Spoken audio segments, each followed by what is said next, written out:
एक रिपोर्ट के अनुसार गूगल के सर्वर पर अभी 4 ट्रिलियन से ज़्यादा इमेजेस अपलोडेड हैं और इसके साथ ही साथ गूगल पे हर सप्ताह 28 बिलियन फोटोज अपलोड होते हैं। लेकिन क्या आप जानते हैं कि इन ट्रिलियंस ऑफ फोटोज में एक फोटो ऐसा भी है जिससे दुनिया का एक ताकतवर मुल्क चाइना पागलों की तरह लगता है। चाइना के पास आज दुनिया की सबसे मॉडर्न हथियार है, एटम बॉम्ब्स है, सुपरसोनिक मिसाइल्स है। लेकिन इतना ताकतवर होने के बावजूद भी चाइना इस 20 केबी के मामले से फोटो से इतना डरता क्यों है? आखिर इस फोटो में ऐसा क्या है जिसने ड्रैगन को भिग्गी बिल्ली बनाकर रख दिया? इस पूरे माजरे को समझने के लिए हमें चलना पड़ेगा साल 1989 में। तो साल 1989 में चीन में वहाँ के लोगों का वहाँ की सरकार के प्रति आक्रोश बढ़ता जा रहा था और इसका सबसे बड़ा कारण था कम्युनिस्ट पार्टी के एक बहुत बड़े उदारवादी और सुधारवादी नेता हु याओबैंग की मौत। हु याओबैंग कम्युनिस्ट पार्टी में एक ऐसे नेता थे जो लोकतंत्र के लिए लड़ाई लड़ रहे थे और वहाँ की कम्युनिस्ट सरकार की तानाशाही के खिलाफ सबसे मुखर आवाज़ बन चुके थे। उनकी मौत के बाद लोकतंत्र समर्थक जो तब तक शांत बैठे हुए थे वो अचानक उग्र हो गए और चीन के कोने कोने में लोकतंत्र के लिए आवाज़ उठने लग गई। आंदोलनकारियों में मुख्यतः चीन के युवा छात्र थे। यह ठीक उसी प्रकार से हुआ था जैसे भारत में छात्र आंदोलन इंदिरा गांधी के खिलाफ हुआ था। उस समय कम्युनिस्ट सरकार बिल्कुल पूरी तरीके से तानाशाही रवैये पे काम कर रही थी। प्रेस और मीडिया पर कई तरीके के प्रतिबंध लगाए जा रहे थे। साथ ही साथ सरकार के खिलाफ बोलने वालों को कई प्रकार की यातनाएं दी जा रही थी। उस समय चीन की आर्थिक स्थिति भी बिल्कुल चरमरा सी गई थी। बेरोजगारी, गरीबी, महंगाई अपने चरम सीमा पर थी।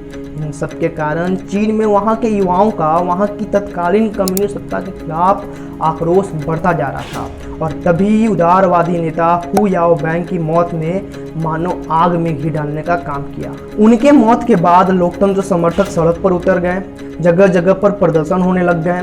चीन की राजधानी बीजिंग का तियानमेन चौक इस आंदोलन का केंद्र बनता है और इसी जगह पर लगभग 1 लाख लोकतंत्र समर्थक इकट्ठा होते हैं। चीन की कम्युनिस्ट सरकार ने इस आंदोलन को रोकने के लिए कई प्रयास किए और आखिरकार अंत में उन्होंने इस आंदोलन को रोकने के लिए एक बहुत ही अमानवीय एवं क्रूर रास्ता अपनाया।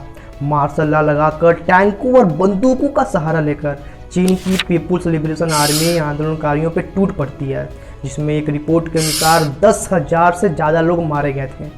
इस भीषण नरसंहार के बाद आंदोलन को किसी तरीके से दबाया तो जाता है, लेकिन इसी विरोध प्रदर्शन के दौरान ही इस तस्वीर को खींचा गया था जिसमें एक निहत्था लोकतंत्र समर्थक चाइना के भारी भरकम टैंकों के सामने अकेला आ जाता है। यह तस्वीर चीन के गालों पर एक बहुत बड़ा तमाचा था। चीन की कम्युनिस्ट सरकार ने इस फोटो को सीज करने के लिए कई प्रयास किए। आज भी यह फोटो और इस घटना की जानकारी चीनी टेक्स्ट बुक और इंटरनेट से पूरी तरीके से गायब है। चीनी सरकार पूरी कोशिश करती है कि यह फोटो वहाँ के लोग एक्सेस न कर सकें। चीन की सरकार ने इस तस्वीर को पूरी दुनिया में वायरल होने से भी रोकने की पूरी कोशिश की। तियानमेन चौक नरसंहार की घटना को आज लगभग 30 साल से भी ज़्यादा हो गए, पर यह तस्वीर हमें चीख कर यह बताती है कि शासक चाहे कितना भी क्रूर क्यों ना हो, हमें स्वतंत्रता के लिए पूरे जी जान से लड़ना चाहिए, पूरी तत्परता से लड़ना चाहिए। तियानमेन चौक नरसंहार की घटना हमें यह भी बताती है कि चीनी कम्युनिस्ट पार्टी न ही लोकतंत्र पर विश्वास रखती है और न ही लोकतंत्र जैसे किसी अवधारणा के अस्तित्व को ही मानती है। इस घटना ने चीन के कम्युनिस्ट सरकार का चरित्र पूरी दुनिया के सामने एक्सपोज करके रख दिया।